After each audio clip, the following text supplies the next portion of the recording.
The day my grandmother died. My family didn't cry. They talked about money. I noticed it immediately. While everyone stood around the funeral hall pretending to mourn, my Uncle David whispered to my mother, "How much do you think the house is worth?" My mother answered quietly, "At least 800,000. I stared at them. My grandmother wasn't even buried yet, and they were already dividing her life between themselves. I walked away. That was the first moment I realized I was completely alone in my own family. Grandma Eleanor had raised me after my father died. She was the one person who never made me feel like a burden. Whenever I was scared, she'd hold my hand and say, "Emma, people can take your money, your house, even your belongings. But they can never take the truth from you." I didn't understand what she meant. Not then. But I would. Very soon. 3 days after the funeral, I received a phone call from my mother. "Emma, you need to stay away for a while." "Why?" "The family needs time." "Time for what?" She hesitated, then said, "We're selling Grandma's house." My heart dropped. What? She left it to the family. No. I remembered Grandma telling me, "The house will be yours someday." I said, "Grandma promised me that house." Mom sighed. She promised a lot of things. None of it matters now. I couldn't believe her. "Show me the will." Silence. Then she said, "There isn't one." The call ended. I flew home the next morning, but when I reached Grandma Street, a real estate sign was already standing in front of the house. For sale, $1.20 million. I stood there in shock. The house where I had spent every summer. The kitchen where Grandma taught me to bake. The porch where she waited for me every Christmas. Someone had already started removing furniture. I ran inside. My mother was there. So was Uncle David. And my cousin Jessica. I looked around. "Where are Grandma's things?" Jessica shrugged. "We're cleaning." "You mean stealing?" My mother became angry. "Watch your mouth." "I want to see the will." David laughed. "Emma, there is no will. Grandma didn't leave you anything." I stared at him. "She told me the house was mine." He stepped closer. "Then she was wrong." I walked upstairs. My old bedroom was almost empty. The walls still had the little marks I'd made as a child. I touched one of them. I remembered Grandma measuring my height there. "Look how much you've grown." I started crying. Then I noticed something. A small wooden box beneath the floorboard.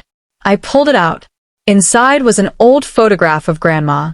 And behind the photograph, a handwritten note. My hands trembled as I opened it.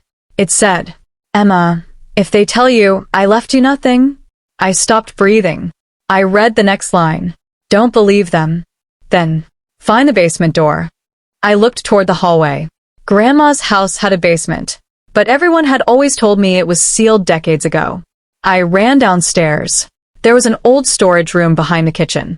I pushed aside several boxes. And there it was. A wall. But something was strange. The bricks around one section looked newer. I touched them. One brick moved. Behind it was a small brass key. Attached to the key was another note. 30 years. I stared at it.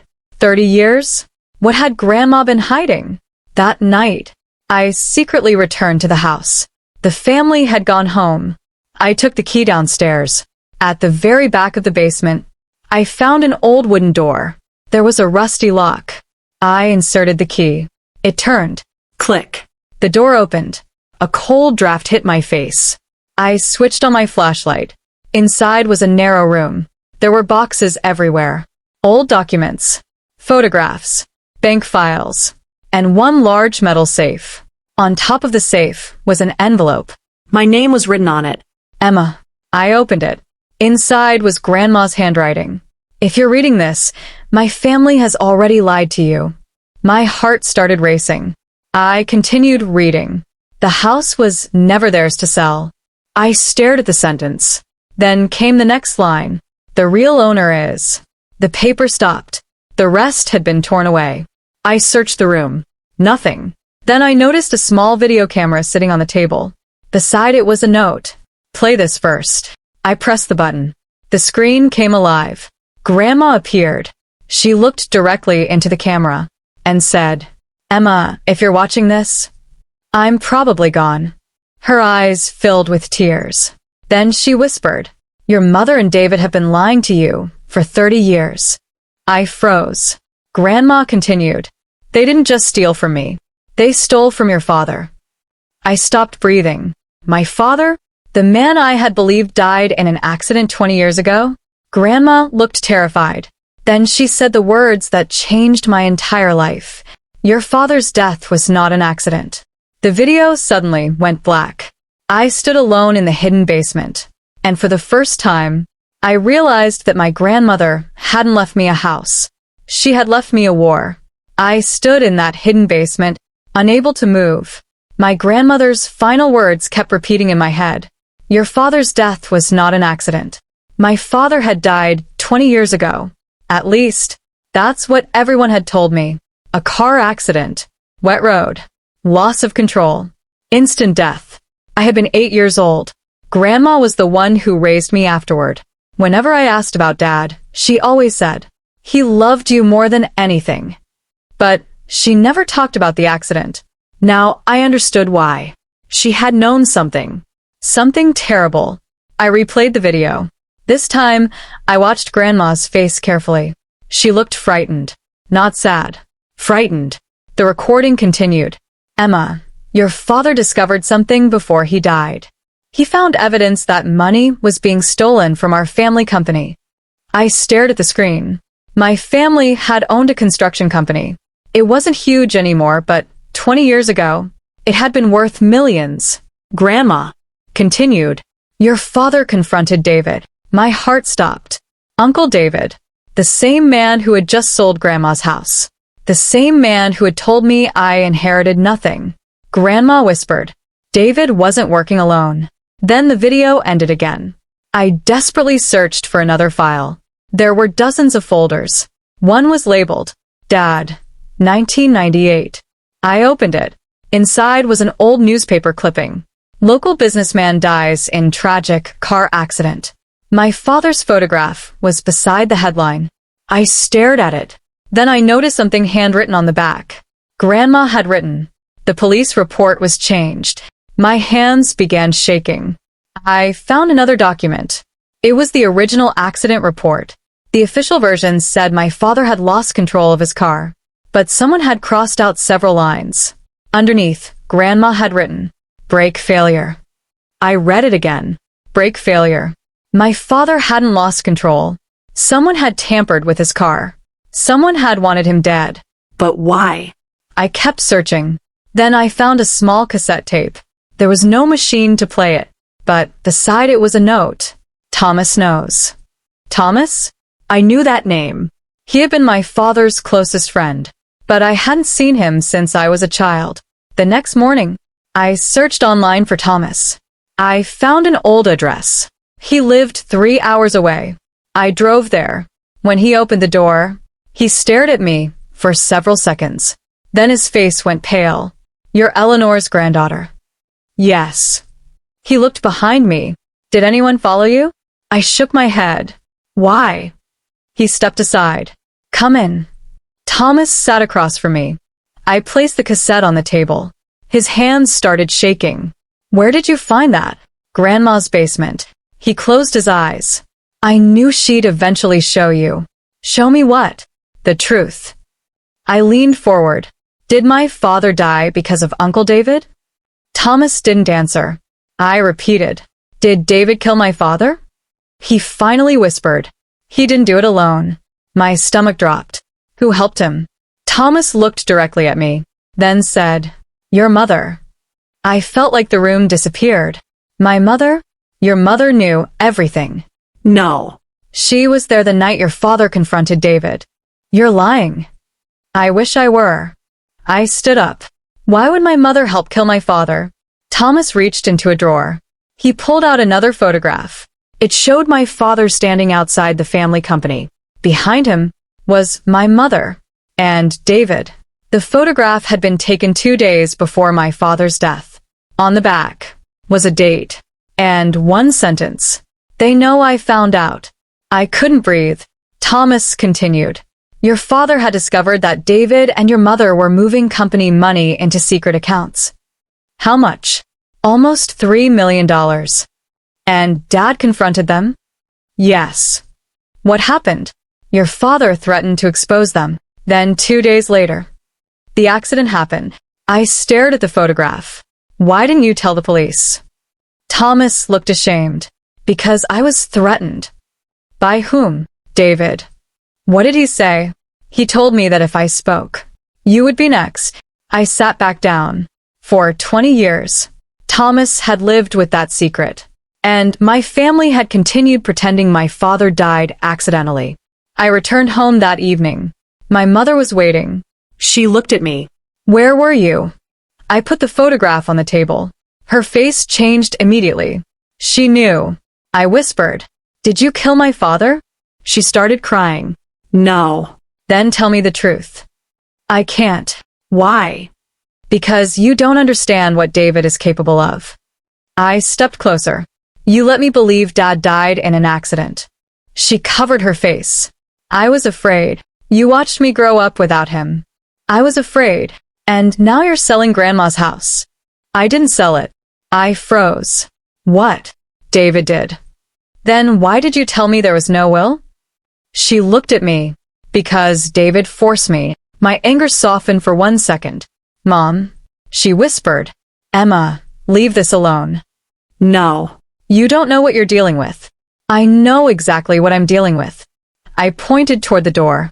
A family that has lied to me for 20 years. She began crying. Then she said something that shocked me. Your father is the reason Grandma sealed that basement. What? Because after he died, someone came looking for what he had hidden. Who? She looked terrified. David. That night, I returned to the basement. I searched every box again. Finally, I found a small wooden chest hidden underneath the floor. Inside was a notebook. It belonged to my father. The first page contained only one sentence. If something happens to me, trust no one. I turned the page. There were names, bank accounts, dates, payments, and then one final entry. The original will is not in the house. I froze. Then underneath it, IT is with the person they think is dead. I stared at those words. Who was dead? My father? Grandpa? Someone else? Then my phone rang. Unknown number. I answered. Nobody spoke. Then a man's voice whispered, Emma? I froze. The voice sounded familiar. Too familiar. He said, Your grandmother didn't tell you everything. I couldn't speak. Then he whispered, Your father is alive. The call ended. I stood in the basement, my hands shaking, because if that was true, then the biggest lie my family had ever told me wasn't about the house. It was about my father. My hands were still shaking. The phone call had lasted less than a minute, but those words had changed everything. Your father is alive. I sat on the basement floor for almost an hour. I couldn't make sense of it. My father had died 20 years ago. I had seen his funeral. I had watched Grandma cry beside his coffin. I had grown up believing I would never hear his voice again. So who was that man? And why did he know my name? The next morning, I called the number back. It was disconnected. I tried again. Nothing. Then I remembered something. The notebook. The original will is not in the house. It is with the person they think is dead. I stared at those words. My father. If he really was alive, he had the original will.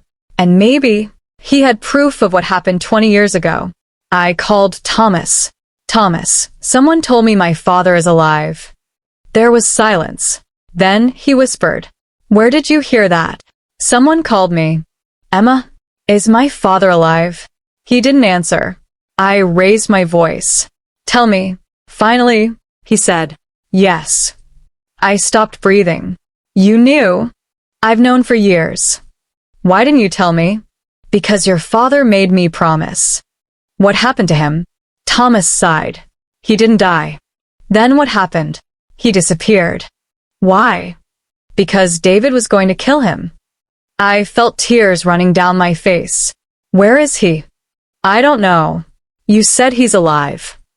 He was alive the last time I saw him. When? 3 years ago. Where? Thomas hesitated. Montana. I immediately grabbed my keys. Emma, don't go. Why? Because if David finds out your father is alive, he'll come after him. I stopped, then asked, how would David know? Thomas whispered, because David has been looking for him for 20 years. I drove to Montana. It took almost 6 hours. I had nothing except an old photograph Thomas gave me. It showed my father standing outside a small cabin. On the back was an address. When I arrived, the cabin was empty. Dust covered the windows. There was no electricity, no furniture. I almost gave up. Then I noticed something carved into the wooden door. EC. My father's initials. I pushed the door open. Inside, there was a small table, a chair, and a locked metal box. I found a key underneath the floorboard. The box opened. Inside was a letter. My name was written across the front. Emma. I opened it. My father's handwriting. I recognized it immediately. I started crying before I even read the first sentence. My little girl. I covered my mouth. For 20 years, I had wondered what my father would say if he could speak to me. Now, he was. The letter continued. If you found this, then your grandmother finally trusted you with the truth. I am alive. I didn't leave because I wanted to. I left because I wanted you to survive. My tears fell onto the paper. Then, your mother and David didn't plan to kill me. I froze. They planned to frame me. I read the sentence twice. Dad explained everything. He had discovered that David was stealing money from the company. My mother had known, but she hadn't wanted my father dead. She had been threatened. David told her that if she helped expose my father as a thief, he would spare both her and me. My father had escaped before David could finish the plan. But the police believed he had died in the accident. David had used the confusion to create a fake identity for my father. And my father disappeared to protect me. Then I reached the final page. My father had written, Emma, there is something I need you to know. Your grandmother didn't leave you the house. I frowned. Then, she left you the company. I froze. The family construction business. The company David had been selling piece by piece. The company my mother said was worthless now. My father continued. Your grandmother transferred the controlling shares to you before she died. I couldn't breathe. The house wasn't the inheritance. It was a distraction. The real inheritance was the company. Then I found another document. Transfer of controlling shares. Beneficiary. Emma Carter. Date. 3 months before Grandma's death. Signed. Eleanor Carter. Witnessed by Thomas Reed. I stared at the signature. My family hadn't simply lied about the house. They had stolen control of my entire family's legacy. And now they were trying to sell Grandma's house because they needed money. They didn't know I already owned the company. Suddenly, I heard a car outside. I froze. Someone was coming. I quietly turned off the flashlight. Footsteps approached the cabin. Then the door opened. A man's voice said, Emma? I stopped breathing. I knew that voice. I had heard it only once, on the phone. Then he stepped into the moonlight. Older, thinner, gray hair, but the same eyes. The same smile from my childhood photographs. My knees almost gave out. I whispered, Dad. He looked at me, his eyes filled with tears. Emma. I ran toward him. He caught me in his arms. For the first time in 20 years, I felt my father's embrace. I cried against his chest. Why did you leave me? He held me tightly. I never wanted to. You missed everything. I know. You missed my graduation. I know. My wedding. I know. I thought you were dead. He began crying. I was sorry every day. Then he pulled away. There isn't much time. I looked at him. What do you mean? He looked toward the window. David knows I survived. My heart stopped. How? Dad's expression became serious. Because someone told him. Who? He looked at the letter in my hand. Then whispered. Your mother. I stepped backward. No. Emma? No. She contacted David 2 weeks ago. Why? Because she wanted money. I couldn't believe it. My mother had been helping David again. Then Dad handed me one final envelope. This is the evidence. I opened it. Inside was a bank transfer. $250,000. From David to my mother.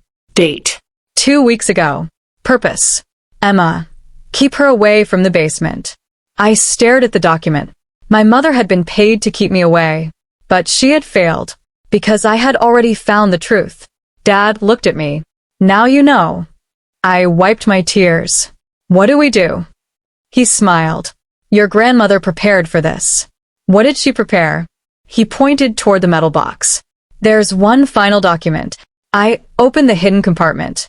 Inside was an envelope sealed with red wax. My grandmother's handwriting was on the front. Open this only when Emma knows her father is alive. My hands trembled as I broke the seal. Inside was a single sentence. Tomorrow morning, take this to the courthouse. Underneath was the name of the person who had legally owned the family company for 20 years. I read the name. My heart stopped. David Carter. Then below it, a handwritten correction. Not anymore. And beneath that, Emma Carter, sole owner. I looked at Dad. He smiled. Your grandmother didn't want revenge.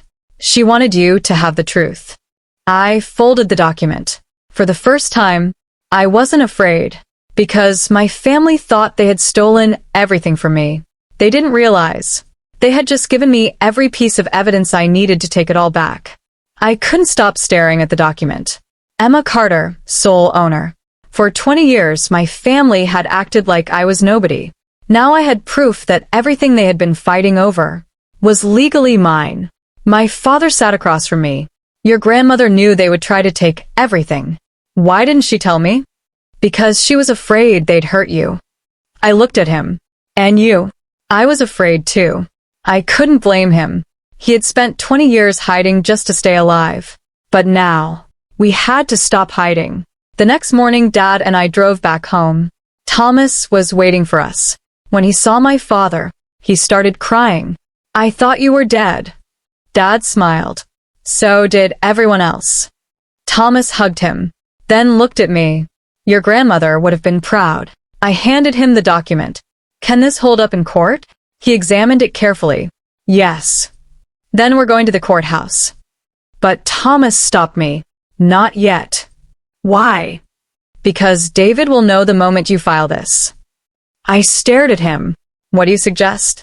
He smiled. Let him sell the house. I frowned. Why? Because the sale will create more evidence. I understood. If David sold a house he didn't own, he would expose himself. Meanwhile, my mother called me. Emma, where are you? Why? I heard you went looking for your father. I froze. Who told you? She didn't answer. Then she said, you need to come home. Why? David knows. My stomach tightened. Knows what? That your father is alive. I looked at Dad.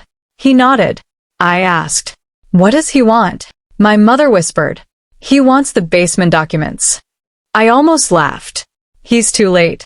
What did you find? Nothing. She went silent. Then, Emma, please. Mom, don't trust anyone. Not even me. The call ended. That sentence stayed with me. Not even me. For the first time, I believed her. That afternoon, David announced the house had been sold. $1.20 million. The buyer was a private investment company. The closing was scheduled for Friday. David called me. Emma, I know you're upset. Upset? Your grandmother's house was never yours. I said nothing. He continued. Take whatever personal belongings you want. You have no legal claim. I smiled. Are you sure? Absolutely. Then I'll see you Friday. He laughed. I knew you'd eventually understand.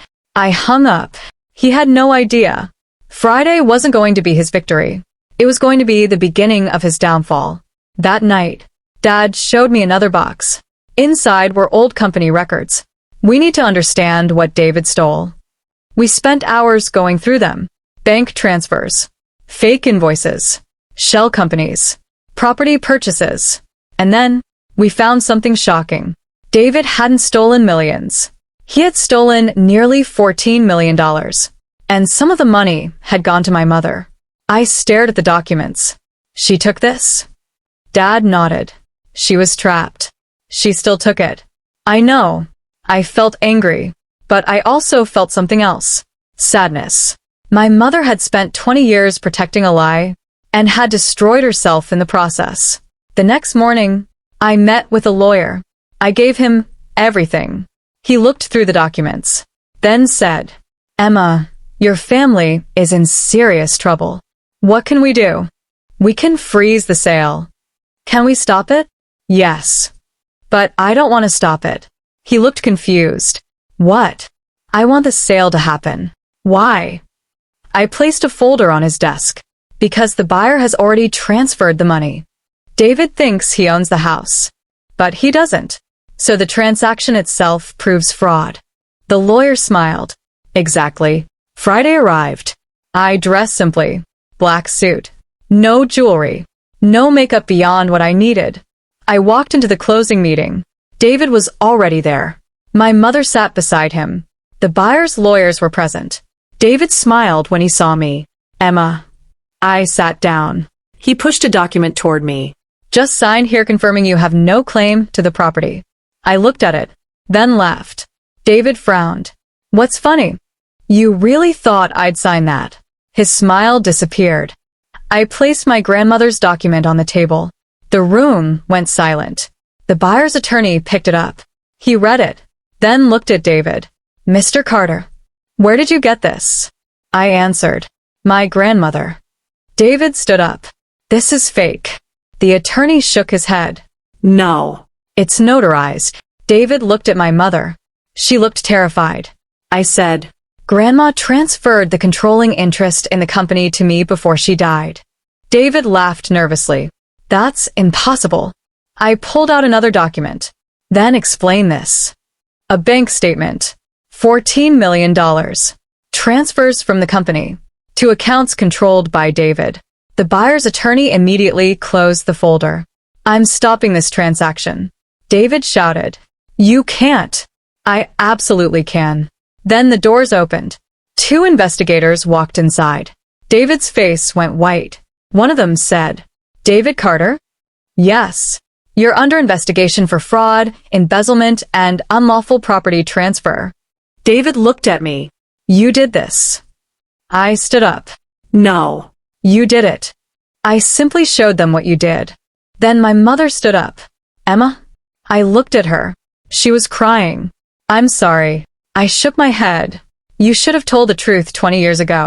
I was scared. So was Dad. She looked toward the door, then froze. My father walked inside. Her face collapsed. "Michael." Dad stopped in front of her. For 20 years, neither of them had seen each other. He looked at her. "You should have protected our daughter." My mother started crying. "I know."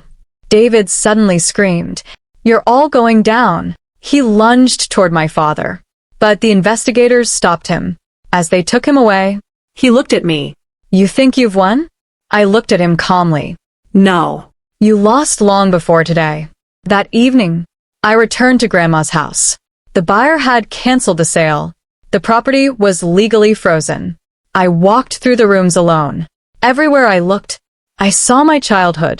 The kitchen, the staircase, the porch, my grandmother's chair. Then I entered the basement. The hidden room was still there, but something was different. Behind the metal safe, I noticed another loose brick. I pulled it away. There was a second compartment. Inside was a small envelope. Grandma's handwriting. "For Emma, final truth." I opened it. There was one photograph. My father, Grandma, and a little girl. Me. But the date on the photograph was impossible. It had been taken after my father supposedly died. On the back, Grandma had written, "Your father came back to see you. He watched you from a distance." Every birthday, every graduation, every moment, I began crying. My father hadn't abandoned me. He had been there, hidden, watching, protecting. Then I read the final line. There is one person who helped him survive. I turned the photograph over. A name was written underneath. Thomas Reed. I froze. Thomas had helped my father disappear. But why? What else had he been hiding? Before I could think, My phone rang. Thomas. I answered. His voice was shaking. Emma, you need to come to the company immediately. Why? I found something in your father's old office. What? There was a pause. Then he whispered, the evidence that proves who ordered the accident. My heart stopped. For 20 years, we had known who benefited. Now. We were about to discover who gave the order. And somehow, I knew the final name would hurt more than anything I'd already learned. I drove to the company immediately. My hands were shaking the entire way. Thomas had found something in my father's old office. Something that could finally answer the question I'd carried for 20 years. Who ordered my father's death? When I entered the building, Thomas was waiting near the elevator. He looked exhausted. Emma, what did you find? He didn't answer. Instead, he handed me a small brown envelope. My father's name was written across it. Michael Carter. I opened it. Inside was a handwritten note. My father's handwriting. If you're reading this, the person responsible is closer to Emma than she realizes. My heart stopped. Who? Thomas pointed toward the office. There's a recording. We entered my father's old office. The room hadn't changed much. His desk, his books, an old photograph of our family. Thomas opened a hidden drawer. Inside was a cassette recorder. He pressed play. My father's voice filled the room. I discovered that David was stealing money. But David wasn't the mastermind. I looked at Thomas. The recording continued. Someone else gave him the instructions. Someone I trusted completely. My heart began pounding. Then Dad said the name. Margaret. My mother. I closed my eyes. But the recording wasn't finished. Dad continued. Margaret didn't want me dead. I opened my eyes. She wanted me silenced. She believed David could scare me into leaving the company. But when I refused, there was a long pause. Then, she gave David the location of my car. I couldn't breathe. My mother hadn't directly ordered my father's death, but she had given David the information that allowed him to sabotage the car. And that was enough. I sat down. For years, I had hated David. I had blamed him. But now I understood something worse. My mother had opened the door. David had walked through it. And my father had paid the price. Thomas looked at me. Your mother confessed everything to me 3 years ago. Why didn't you tell me? Because she begged me. She said you deserved a childhood without another tragedy. I laughed through my tears. She stole my father. Then she stole the truth. Thomas lowered his head. I know. I called my mother. Come to Grandma's house. She arrived an hour later. She knew immediately. I placed the recording on the table. Her face collapsed. You found it? Yes. She sat down. I never wanted him dead. But you gave David the information. I was terrified. You were scared of David. Yes. But you weren't scared enough to protect Dad. She started crying. I thought he would only scare him. And when the accident happened, I didn't know what to do. You lied. Yes. You let me believe my father was dead. I was ashamed. I looked at her. Did you ever love him? She cried harder. More than anyone. Then why? She whispered. Because I was weak. I stood up. That's the difference between you and me. She looked at me. I was weak once too. But when they tried to take my life apart, I chose the truth. The next week, everything changed. The evidence from the basement, the bank records, my father's recording, and the documents Thomas had preserved were handed to investigators. David was formally charged. My mother accepted responsibility for her role. She lost her share of the family assets. But because she cooperated, the court considered her cooperation during sentencing. The family company was placed under new management, and the controlling ownership was officially transferred to me. The company my father had built was finally mine. Not because I had stolen it. Not because I had manipulated anyone. Because my grandmother had protected it for me. But there was one thing left. Grandma's house. The House David had tried to sell. I stood in front of it one evening. The real estate sign was gone. The front door was open. And for the first time, I walked inside, knowing nobody could take it from me. I went upstairs, into my old bedroom, the same room where I had once cried after my mother told me I had inherited nothing. I smiled. Then I opened the closet. Inside was a small box. I hadn't seen it before. There was one final letter. My dear Emma, I opened it. If you found this, you probably discovered the basement. And if you discovered the basement, you finally know what happened to your father. I wiped my tears. Then I read, I never wanted you to become rich. I wanted you to become free. That sentence broke me. Grandma hadn't cared about money. She had cared about giving me the truth. The letter continued. Your family may tell you that revenge means destroying the people who hurt you. It doesn't. Real revenge is building a life they can never control. I stopped reading. I understood. Months later, I renovated Grandma's house. But I didn't turn it into a mansion. I kept the old kitchen, the porch, Grandma's chair, the little marks on my childhood wall. I wanted to remember where I came from, but I also wanted to help people who were going through what I had survived. So, I turned part of the house into a legal and financial support center for women dealing with family inheritance disputes. I called it the Eleanor House, my grandmother's name, her legacy. My father eventually came home.